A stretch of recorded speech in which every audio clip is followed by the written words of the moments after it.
जय Hind friends, welcome back to my YouTube channel Bhimna Singh tutorial. हम discuss करने वाले हैं एंटी एस्थमेटिक ड्रग, जो कि यूनिट हमारा 4 है एंड टॉपिक 1 है।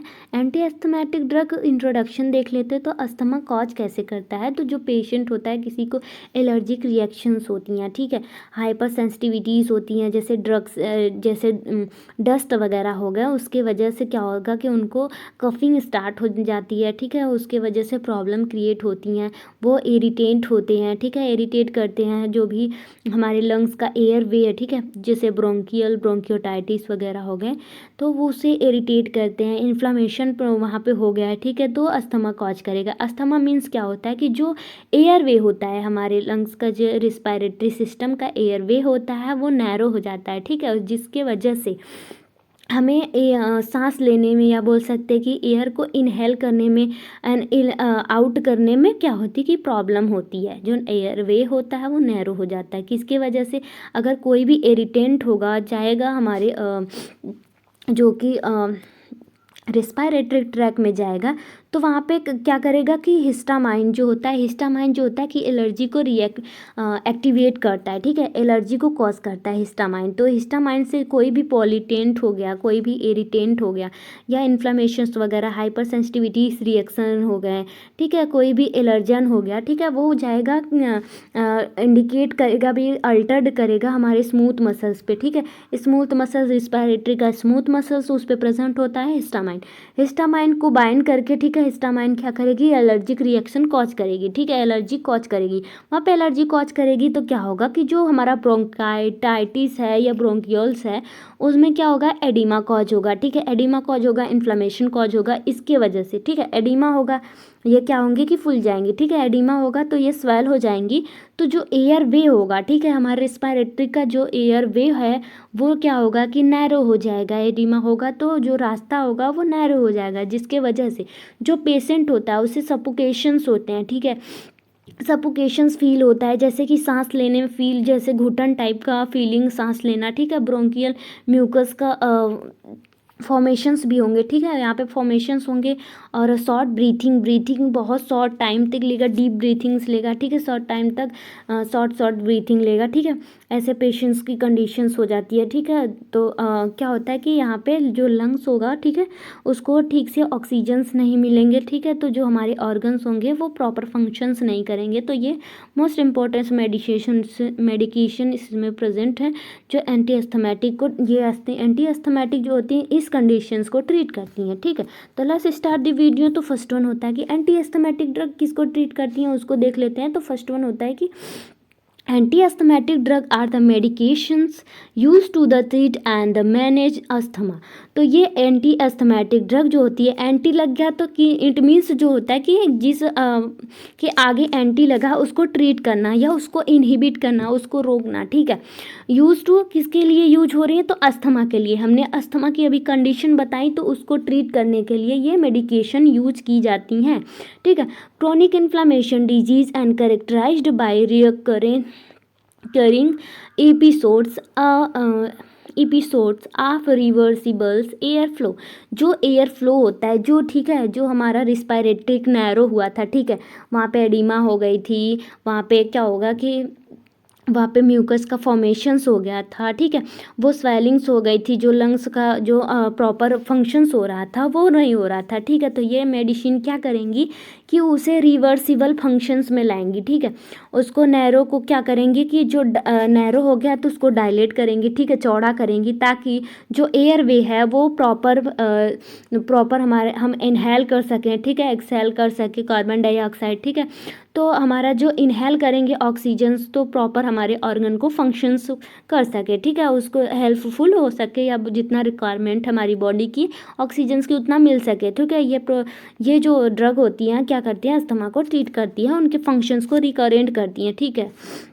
नेक्स्ट देख लेते हैं कि क्लासिफिकेशन। अब इसमें कौन कौन सी जो एंटी एस्थमेटिक ड्रग है, क्लासिफिकेशन में कौन कौन सी ड्रग आती हैं इसमें, ठीक है। तो फर्स्ट वन ड्रग आती है ब्रोंकोडायलेटर। ये द मोस्ट इम्पॉर्टेंट मेडिसिन्स होती हैं एंटी एस्थमेटिक ड्रग की, ठीक है। तो जो ब्रोंकोडायलेटर होता है, ठीक है, ये ब्रोंको मीन्स ब्रोंकियल्स वगैरह, हमारे लंग्स के जो पार्ट्स हो गए, एयर वे हो गए, ठीक है, उसको बोलते हैं, ठीक है, ब्रोंको, ठीक है। फिर डायलेटर मीन्स उसको नैरो हो गया था सिस्टम, जो होता है कि नैरो हो गया था एयरवे, तो उसको क्या करना, डायलेट करना, चौड़ा करना, ठीक है। तो ये मेडिसिन देते हैं ब्रोंको डायलेटर, ठीक है। तो फर्स्ट वन उसमें देते हैं नेबुलाइजर के थ्रू, नेबुलाइजर थ्रू देते हैं। फर्स्ट वन हमारा जैसे कि साल्ब्यूटामॉल हो गया, साल्ब्यूटामॉल जो हो गया 100 to 200 माइक्रोग्राम इनहेल। अगर हम नेबुलाइजर के थ्रू, क्या होता है, नेबुलाइजर मशीन होती है, पेशेंट को मास्क के द्वारा, जैसे ये पेशेंट हो गया, ठीक है, इसे मास्क के द्वारा दिया जाता है, ठीक है, नेबुलाइजर के थ्रू दिया जाता है, ये नेबुलाइजर मशीन होती है। और यहीं से क्या होता है कि इनको ओपन करके जो होता है कि 100 to 2 माइक्रोग्राम से इनहेल कराएंगे, ठीक है, नॉर्मल सलाइन को मिक्स करके इनहेल कराएंगे, ठीक है। वह वेपर के थ्रू इनहेल करता है पेशेंट, ठीक है, वेपर के थ्रू इनहेल करेगा, जो एयरवे है वो डायलेट होगा, और जो म्यूकस वगैरह जमी हुई है, ठीक है, वहाँ पे म्यूकस का फॉर्मेशन हुआ है तो वो है, और जो बोल सकते हैं कि जो वहाँ पे स्वेलिंग्स वगैरह हुई हैं उनको ट्रीट करेगा, ठीक है। और नेक्स्ट वन मेडिकेशन यही जो होता है साल्ब्यूटामॉल, हम ओरली देते हैं पेशेंट को, ठीक है, पेशेंट हो गया, ठीक है, ओरली देंगे, ठीक है, ओरली देंगे तो कितना देंगे, 1 to 4 माइक्रोग्राम्स देंगे पर डे, ठीक है, पर ओरली जब भी दे रहे हैं, ठीक है, तो ओरली देंगे उसे, ठीक है। तो नेक्स्ट वन शॉर्ट टाइम के लिए, अगर शॉर्ट टाइम के लिए पेशेंट को शॉर्ट टाइम के लिए सफोकेशन हो रहा है, या बोल सकते हैं कि वो पेशेंट जो होता है कि ओल्ड होते हैं पेशेंट जो होते हैं कि उनमें अस्थमा के कंडीशंस ज़्यादा देखने को मिलते हैं शॉर्ट टाइम के लिए, तो एल्ब्यूटेलोल देते हैं, इसमें ये मेडिसिन देते हैं शॉर्ट टाइम के लिए, ठीक है। अगर लॉन्ग ड्यूरेशंस के लिए पेशेंट को अस्थमा कॉज कराए, ठीक है, तो उसमें साल्बेटालोल देंगे, ठीक है, ये मेडिसिन देती हैं, ठीक है। नेक्स्ट वन हमारा क्लासिफिकेशन हो गया, ये ड्रग्स हो गई, ठीक है, इसको डिटेलली में हम आगे देखेंगे क्योंकि ये मेन ड्रग होता है हमारा, ठीक है। इसके साथ कौन सी ड्रग दी जाती है, एंटी इन्फ्लामेट्रिक एजेंट, ठीक है। ये जो एंटी इन्फ्लामेट्रिक एजेंट है ये भी मतलब मेडिसिन इसमें दी जाती हैं, एंटी एस्थमेटिक ड्रग में आती हैं, ठीक है। तो फर्स्ट वन होता है कि इनहेलेड कार्टिकोस्टेरॉइड, हम इन्हेलेशन के थ्रू देते हैं कार्टिकोस्टेरॉइड। कॉर्टिकोस्टेरॉइड जो होता है कि ये इन्फ्लामेशन को क्या करता है कि कम करता है, एजेंट है इन्फ्लामेशन को, जो भी ब्रोंकियस में इन्फ्लामेशन हुई है, ठीक है, ये कॉर्टिकोस्टेरॉइड जो होता है कि इन्फ्लामेशन को कम करता है, और ये ज़्यादा अमाउंट में दिए जा रहे हैं तो ये क्या करेगा कि जो पेशेंट का जो बोन वगैरह होगा, ठीक है, ऑस्टियोपोरोसिस कॉज करेगा, ठीक है। तो कॉर्टिकोस्टेरॉइड क्या करता है, इन्फ्लामेशन को रिड्यूस करता है। तो इसमें कौन कौन सी मेडिसिन्स आती हैं, तो फर्स्ट वन हमारा आता है कि फ्लूटिकासोन, ठीक है, फ्लूटिकासोन जो होता है कि ये फ्लूटिकासोन और ब्यूटेसोन, निडोन एंड बेडोमेथासोन, ये मेडिसिन्स इसमें आती हैं, ठीक है ना। ये जो भी मेडिसिन्स वगैरह हैं हम प्रिस्क्राइब नहीं करते हैं, अगर MBBS डॉक्टर वगैरह है जो भी उनको देख रहे हैं, जो केसेस को हैंडल कर रहे हैं, तो वो प्रिस्क्राइब करते हैं, ठीक है, फिजिशियंस वगैरह प्रिस्क्राइब कर सकते हैं, हम नहीं, हमारा अलाउ नहीं होता है। सिस्टमैटिक कार्टिकोस्टेरॉइड देंगे, सिस्टमैटिक मतलब जैसे ओरली दे रहे हैं, सिस्टम के अकॉर्डिंग वो एब्जॉर्ब हो रहा है बॉडी में। अदर कंडीशन में जैसे इंजेक्शन के थ्रू दे रहे हैं, सिस्टमैटिक तरीके से एब्जॉर्ब हो रहा है, ओरली दे रहे हैं, ठीक है, तो सिस्टमैटिक तरीके से एब्जॉर्ब हो रहा है, वो कॉर्टिकोस्टेरॉइड देंगे, तो पेडनिसोलॉन देते हैं, पेडनिसोन देंगे, ठीक है। तो नेक्स्ट वन होता है मेथाइल पेडनिसोलॉन, ठीक है। इसमें 2 ड्रग्स आते हैं, इसमें से कोई भी ड्रग्स आप एक क्या कर सकते हैं, चूज़ करके उसको लर्न कर सकते हैं, ठीक है। और नेक्स्ट वन होता है हमारा नेक्स्ट वन होता है एंटी कोलिनर्जिक ड्रग, ठीक है, एंटी कोलिनर्जिक हमने नेक्स्ट वीडियो में भी बताया था कोलिनर्जिक ड्रग वर्क क्या करती हैं, ठीक है। कोलिनर्जिक ड्रग जो होता है कि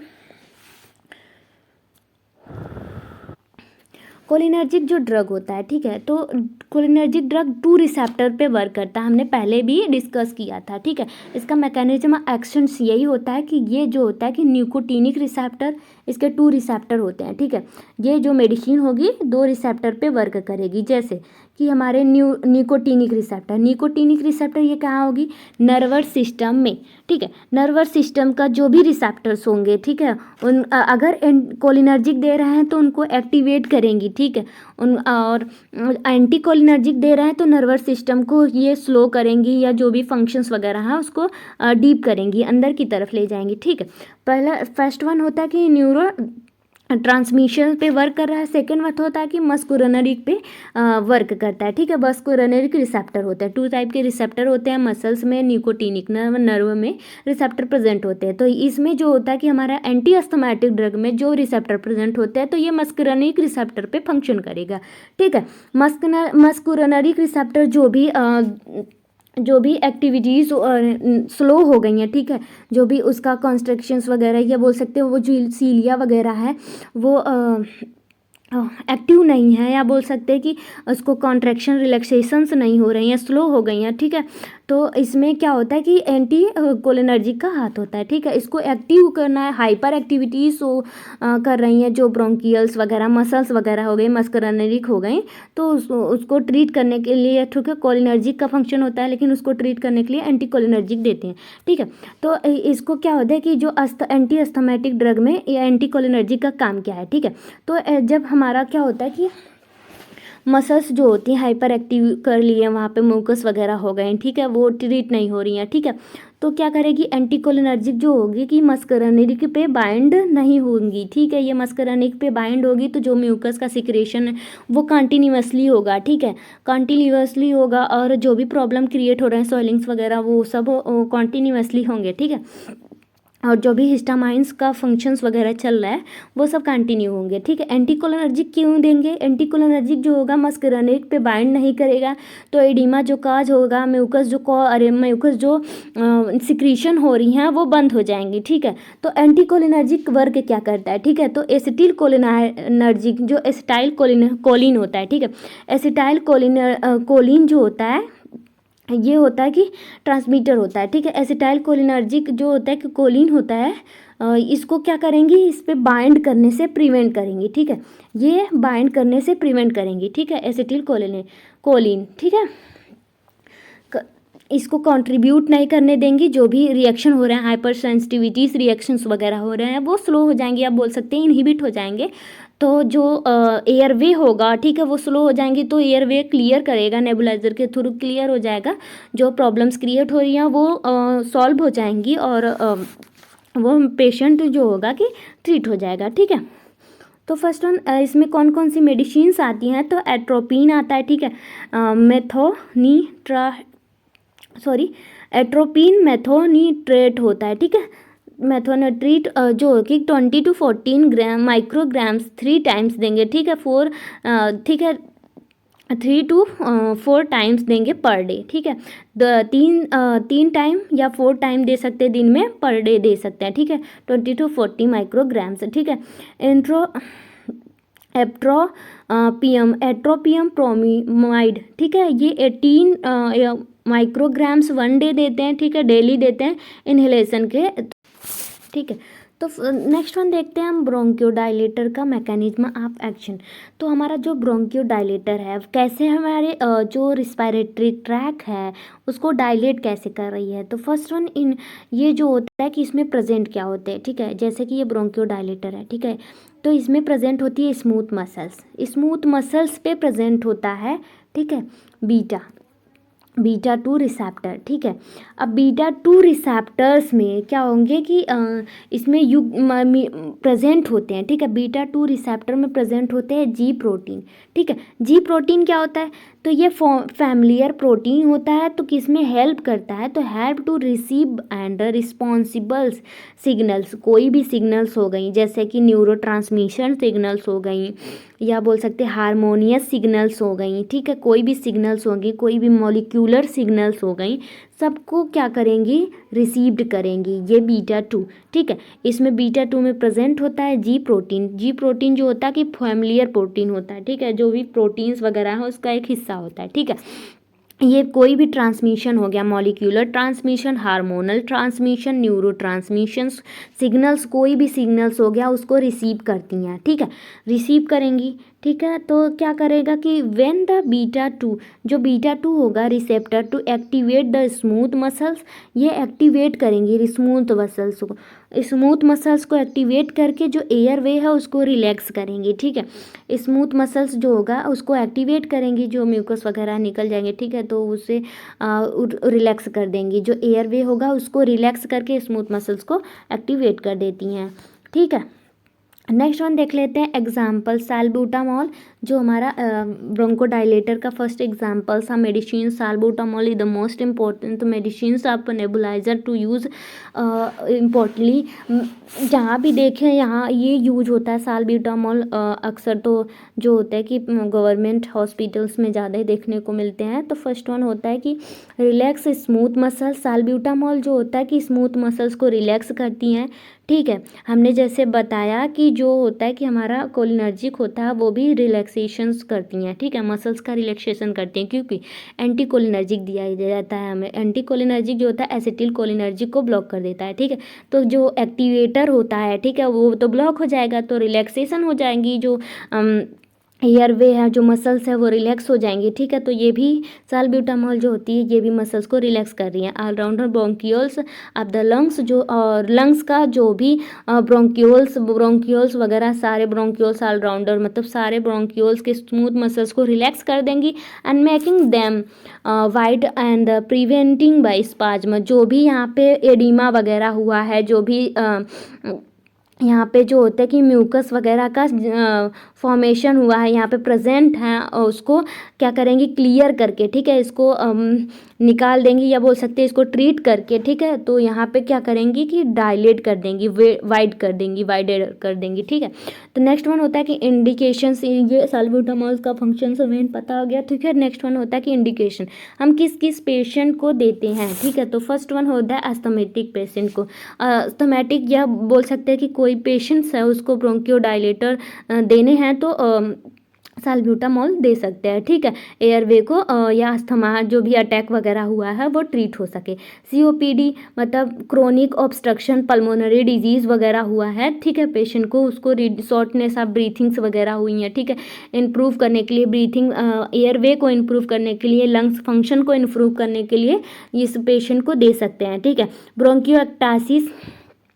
ब्रोंकियोटाइटिस में क्या होता है कि इसमें जो ब्रीथ रिलैक्सेशंस करती हैं मसल्स को, वहाँ पे ज़्यादा एक्टिव हो जाते हैं मसल्स वगैरह, तो उसको रिलैक्सेशन करने में, एयरवे को ठीक करने में और रिलैक्सेशन मसल्स को रिलैक्सेशन करने में दे सकते हैं। सिस्टिक फाइब्रोसिस में क्या होता है कि इसमें जो होता है कि ओपनिंग जो होती है, एयरवे की ओपनिंग होती है, वहाँ पे इन्फ्लामेशन वगैरह हो जाता है तो उसको ट्रीट करने में उसको दे सकते हैं। ब्रोंकियोटाइटिस में क्या होता है कि वो जो होती है कि उसमें ब्रोंकियल्स वगैरह में कोई प्रॉब्लम्स हो गई हैं। ठीक है, उसमें एग्जैक्ट क्या होता है कि यहाँ पे इन्फेक्शंस वगैरह हो गई तो उसको ट्रीट करने में ये दे सकते हैं। ठीक है, कंट्राइंडिकेशंस में क्या क्या किस पेशेंट को नहीं दे सकते, तो एलर्जिक रिएक्शंस, अगर पेशेंट को एलर्जिक रिएक्शंस है, ठीक है, मेडिकेशन से एलर्जिक रिएक्शंस, नेबुलाइजर्स वगैरह से या उन मेडिकेशन से एलर्जिक रिएक्शन से प्रॉब्लम क्रिएट हो रहे हैं तो उसमें नहीं दे सकते हैं। ठीक है, सेवरल अस्थमा,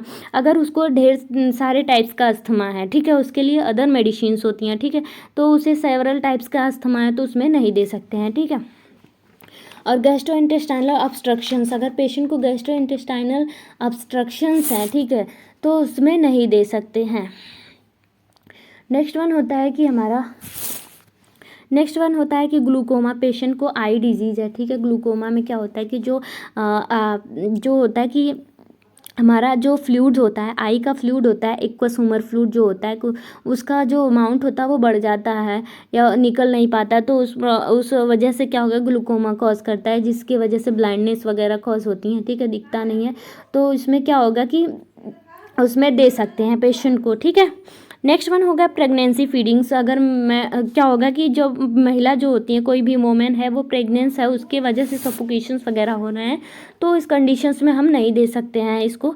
और फीडिंग, अगर कोई मदर है बेबी को फीड करा रही है तो उस कंडीशंस में हम नहीं देंगे इस मेडिकेशन को। एडवर्स इफेक्ट इसके क्या होंगे कि एडवर्स इफेक्ट में जो होता है कि ट्यूमर कॉज कर सकता है। ठीक है, ज़्यादा इसका यूज करने की वजह से क्या होगा, ट्यूमर इफेक्ट कर सकता है, न्यूरसनेस जो नर्वसनेस होंगी, ठीक है, उसको वो कॉज कर सकता है। एंग्जाइटी, मसल क्रैम्पिंग, मतलब जो होता है कि क्रैम्प टाइप का क्या होगा कि पेन होगा वहाँ का मसल्स वगैरह। ठीक है, आइसोमनिया, ठीक है, नींद नहीं आएगी, पेशेंट को हेडेक होगा। ठीक है, एलर्जिक रिएक्शंस होगा तो वो उसका भी जो पेन्स वगैरह होंगे और इरिटेंट होंगे, ठीक है, वो कॉज कर सकते हैं। ठीक है, ड्राई माउथ माउथ जो होगा ड्राई हो जाएगा। ड्रग इंटरेक्शन, तो ड्रग किस किस से इंटरेक्ट करता है, ठीक है, किस किस से इंटरेक्ट करेगा कि तो हम पेशेंट को नहीं दे सकते हैं। तो फर्स्ट वन होता है कि हमारा बीटा ब्लॉकर, ठीक है। अब बीटा ब्लॉकर हम किस में देते हैं, तो फर्स्ट वन होता है कि जब बीपी हाई हो जाती है थी उसमें देते हैं बीटा ब्लॉकर, ठीक है।